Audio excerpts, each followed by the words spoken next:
Je suis présentement à l'École nationale du meuble et de l'ébénisterie, puis l'ébénisterie, c'est vraiment plus ce que c'était.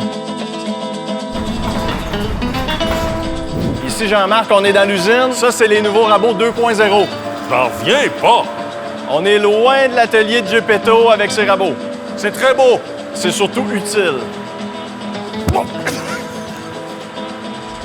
Ici, Jean-Marc, on est dans un atelier typique d'ébénisterie. On a des tables, évidemment, pour travailler la matière, parce que c'est ici qu'on fait la fabrication. Mais avant de faire la fabrication, il faut faire la conception, et là, il y a tout un volet technologique qui s'opère. Plus de dessin à la main, c'est fini. Maintenant, juste un clic de souris, puis tada! La plupart des lieux publics, comme les restaurants, les hôtels, les casinos, sont faits d'ébénisterie et de menuiserie architecturale. Ce sont des projets complexes qu'il faut planifier, concevoir, dessiner, et c'est ça le travail du technicien ou de la technicienne en ébénisterie. Quelle est la série de films d'action préférée des techniciens en ébénisterie? Aucune idée? Rabot avec Sylvester Stallone.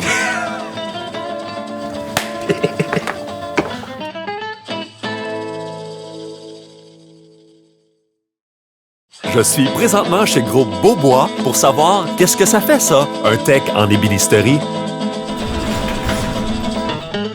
Écoute, Jean-Marc, c'est ici que tout commence.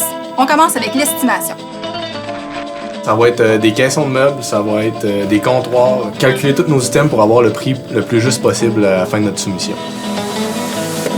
Ce qu'on fait, nous, ici, c'est habiller des intérieurs de bâtiments. Écoute les clics des souris, des claviers. C'est à l'ordinateur qu'on dessine maintenant. Puis ici, on va faire les dessins d'atelier et les dessins de mise en production pour l'usine. Il faut tenir compte des matériaux, mais il faut tenir compte aussi du contexte dans lequel ça va être installé. C'est des bâtisses immenses qu'on vient meubler. Wow! Je programme les mouvements d'une machine à contrôle numérique, un CNC. On part du dessin puis on fait un programme pour une machine. C'est la première étape de la mise en production de nos meubles. Écoute, Jean-Marc, après avoir fait les dessins puis la programmation, il y a d'autres choses à faire, là. Ouvre tes yeux un peu, regarde autour de toi. Il faut savoir que le technicien en ébénisterie peut accomplir plusieurs tâches dans l'usine. Contrôle de qualité, il faut penser à la cédule de production, il faut faire la supervision, donc des tâches de contremaître. On pourrait même devenir directeur d'usine. Oh, OK. Qui aurait cru qu'une technique en ébénisterie pouvait ouvrir autant de portes? Que commandent les techniciens en ébénisterie au restaurant? Je sais pas.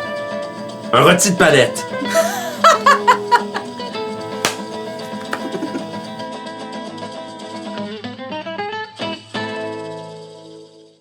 Je suis présentement à la rôtisserie Saint-Hubert de Victoriaville pour découvrir la menuiserie architecturale.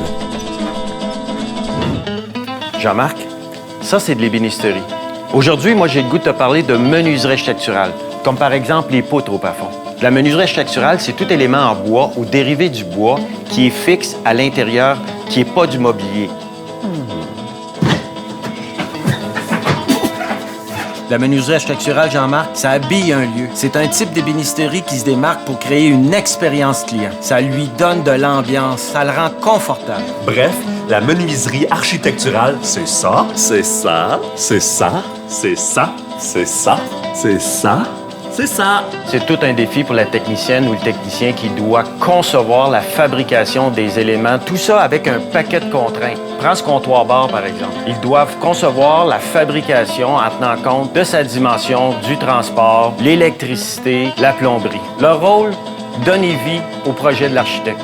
Quel est le chien sauveur des techniciens en ébénisterie en détresse? Aucune idée. La scie.